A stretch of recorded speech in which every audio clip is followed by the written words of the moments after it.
Madame, mademoiselles et messieurs, bonjour. Apogée TV, actualité et info à tous les étages. Actualité et info à tous les étages. Ouvrez bien vos oreilles, ça va cobasser.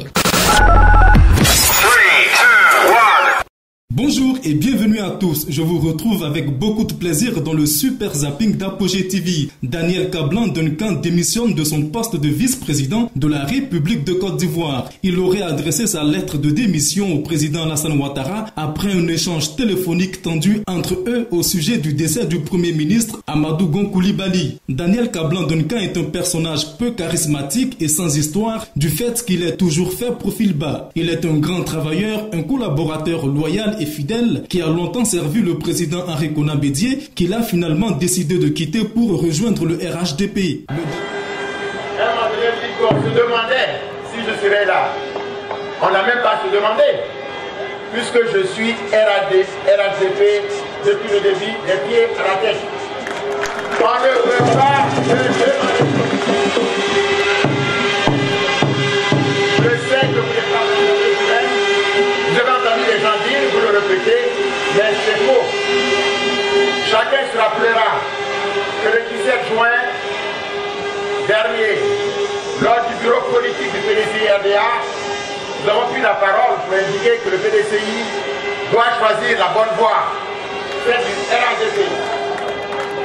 Je sais que c'est un crier, mais voilà, il faut là, je m'en contrefous.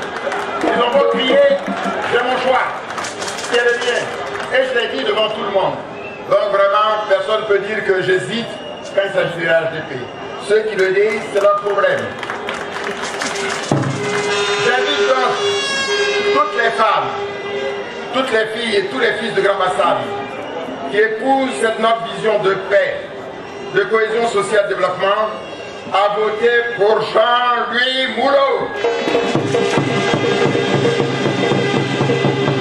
À voter pour qui?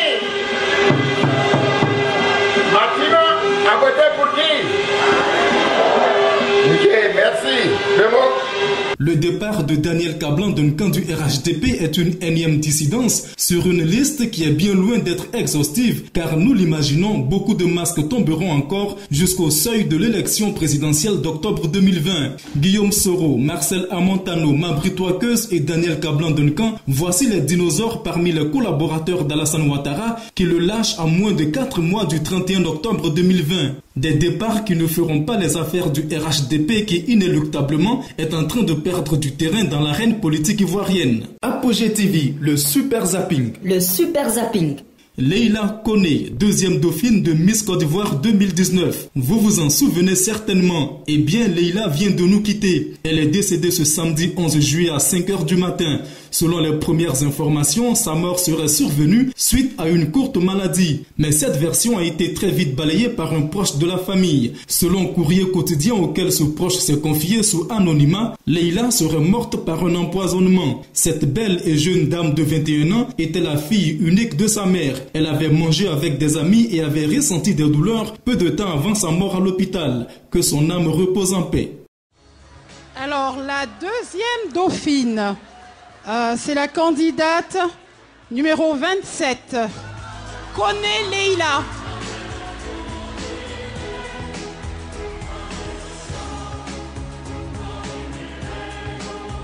Représentant le directeur général de la LONASI à cette soirée, Monsieur Karim Ouattara, qui sera sur la scène tout à l'heure pour la remise des lots.